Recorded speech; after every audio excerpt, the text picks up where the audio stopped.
Well, hello everybody. Welcome back to Wes's Side Story. Alright, we are here today with the 1999 Ford Ranger 4.0 liter V6. Right here behind me you can see. We're going to be changing out the alternator today. It's giving me a fit and it's just got to come out and put a new one in. So follow along. Alright, a little better view of the truck. I got my little helper Xander here. And Coco, she just kind of stands around. Alright, so we're going to see what we need to get done here. Alright, so first we find the alternator. Find the alternator right here. There's the alternator. That piece right there, which luckily it's right here on the top of the engine. So first thing we'll do is we'll get the air cleaner out of the way. That'll open this space up a little bit more, and we can see what we're doing. So that's where I'm starting. Looks like I got, let's see, I got a couple little clips down here to pop loose on here. They just pop up on this model, and just use your finger. Alright, and that's free to come out after I loosen this. I believe is an 8mm screw, but I'm just going to use a flathead screwdriver. So we'll start there, and then of course there's a couple sensors along the way.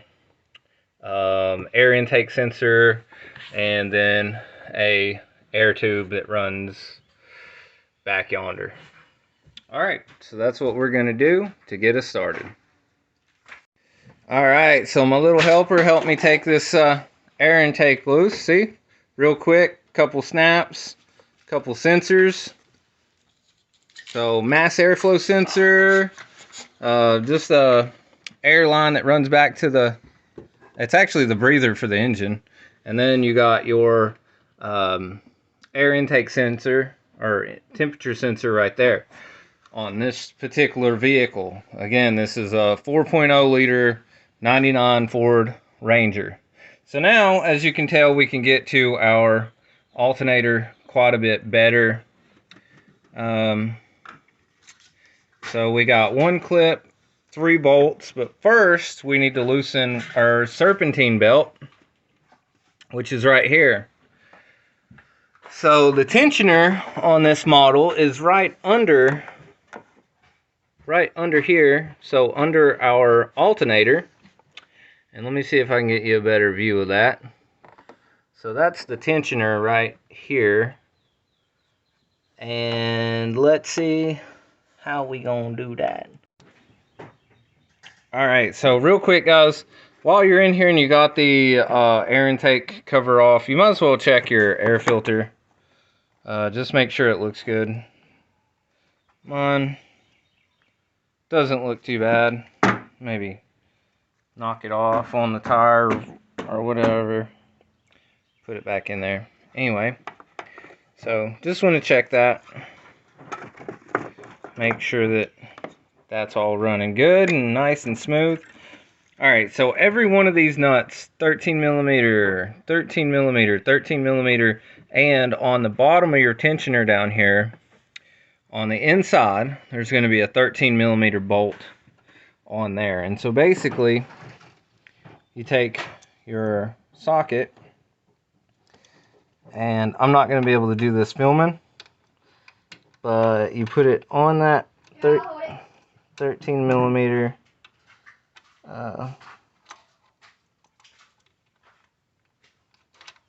well, anyway, you put it on that 13mm bolt on the inside, right down here, of your tensioner, and you're going to push down, and that's going to loosen this belt so you can get it off. So I'm going to do that now, and I'll be right back.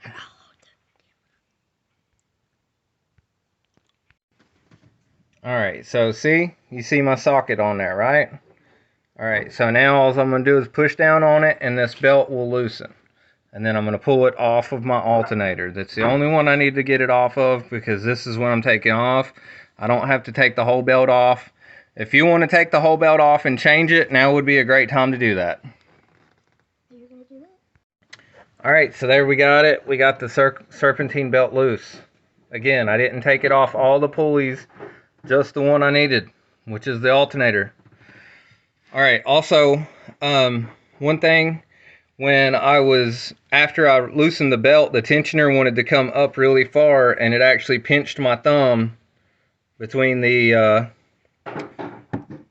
ratchet and the alternator here.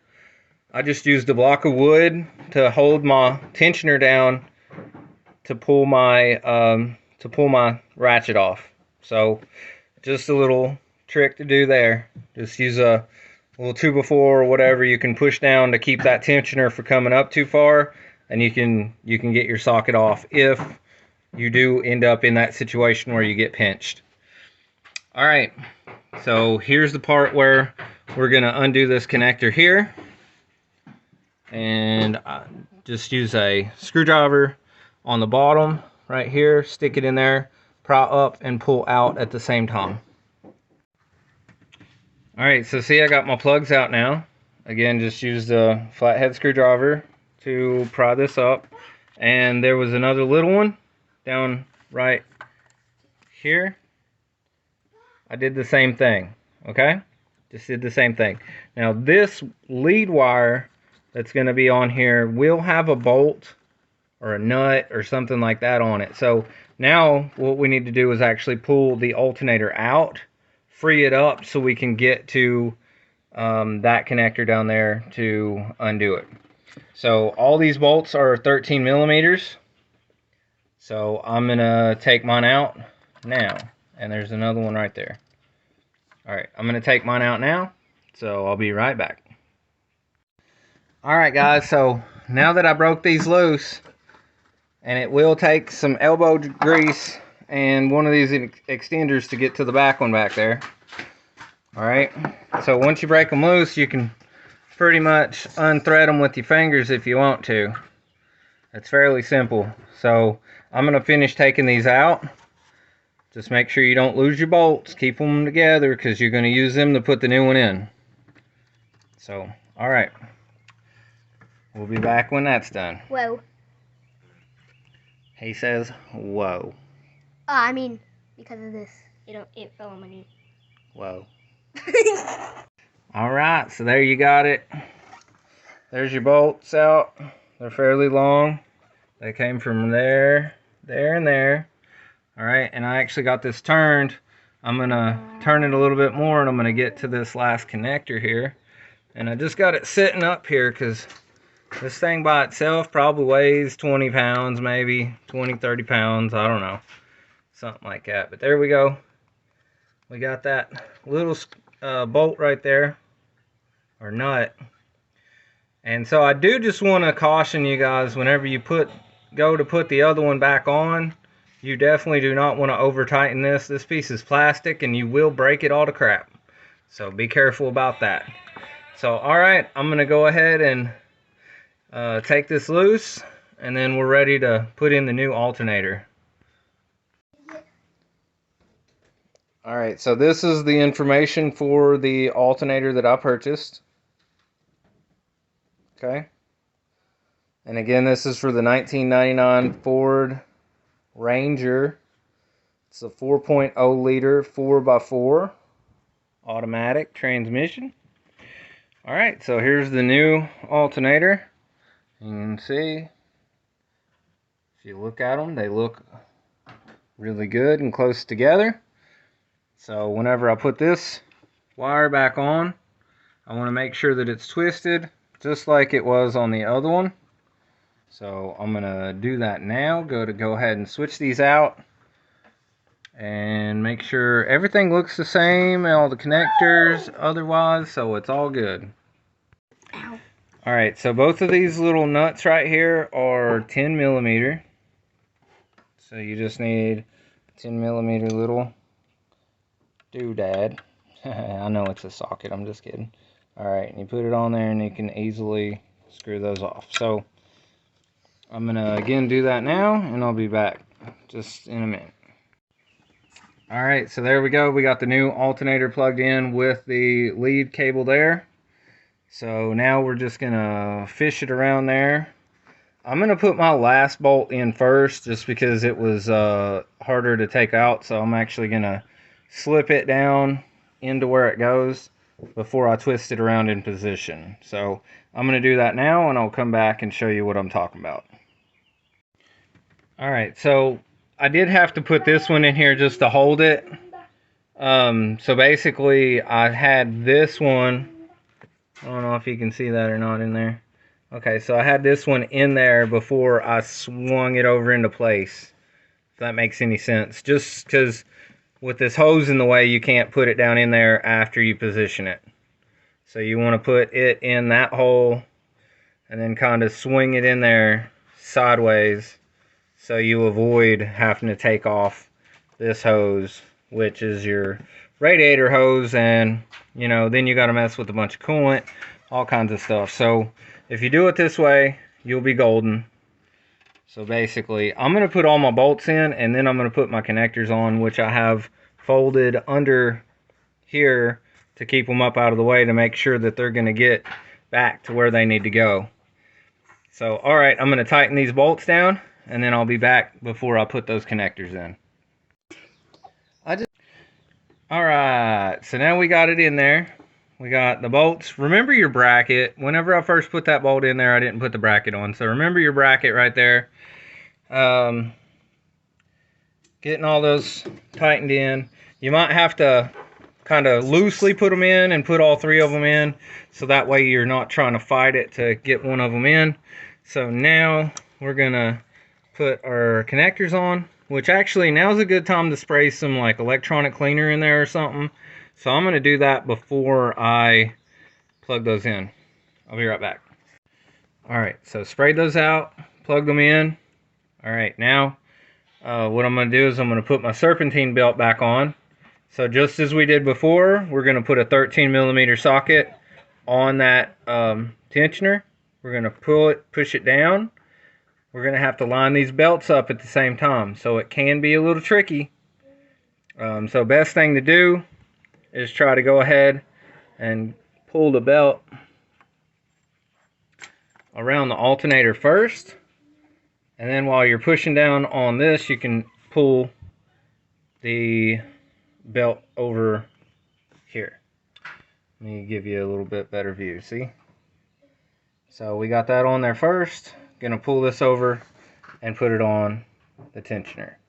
You can either do it that way, or you can have it on your tensioner first and then pull it up on your alternator. Either way you want to do that, it's pretty good. I'm gonna try it this way and I'll see, and if this don't work, I'll do the alternator version and I'll tell you which one is the best option. Alright, so there we go. I got the belt back on. So it was actually easier to put the belt on the tensioner wheel first and then pull it up over the alternator. So definitely recommend that way instead of the other way. So alright, now that we got that in there, we're ready to put our air intake back on. And so this ended up being a nice little tool holder there. But yeah, let's put all this back together. Make sure that you reconnect all your connectors and everything like that. So alright, we'll do that now. Alright, so I slid this end in first, and then I put this on, and I came in here and I pushed down with my fingers and got my clips clipped. So now we're going to go and we're going to put our mass airflow sensor connector back together. Click. Let's see. We got this motor breathing tube. It'll go in here. And then we got our air intake temperature sensor that we're plugging in there. And to finalize all that, since I went in reverse, I just push this up on there as good as I can and tighten that down, and we're done. And there you have it. Alright, and there you have it, guys. This alternator replacement is done. It is in the truck. all good to go. For safety purposes, before you ever start this project, you should have taken your negative wire off your battery post. I kind of been doing this stuff for a while and didn't, but that don't mean it's right. So okay, now we can fire her up and see if I still got a battery issue.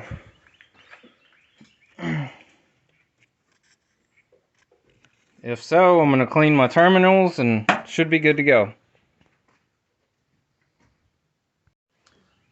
Alright, and thank you guys for watching. Again, that's been another episode of Wes's Side Story. Catch y'all later. What do you think about that? Huh?